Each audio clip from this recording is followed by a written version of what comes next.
ตลาดกันเล่นเขาพ่อแม่ตลาดถูกที่เดินบ้านเขาเที่ยวสถานเนี่ยอาซาพุ่งพ่อเลยคุณมีสิ่งเก่าเลยที่เกิดพาเขาเลยคุณมีสิ่งเก่าจะมาพาให้เราอยู่เมืองมันเราเยือนปะคนเปี่ยวโดยติดจอนี่มันต้องไปเลขสีดำคุณมีสิ่งเก่าเลยสอบเลยพอดีมันก็ปลอดภัยเหมือนกันน่าจะไม่เอา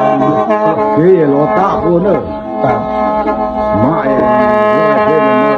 โอ้โหอ๋อคนชอบยังไม่ทุกคนมุ่งปีเมื่อคนใต้ผมเป็นคนใต้อะคนใต้คุณเรื่องเนี่ยคนใต้ยงโอเมอใต้เขาอ่ะนะยงคนปียงคนปีแฮมลาโอ้แฮมลาแฮมลึกเหรอฮ่าฮ่าฮ่า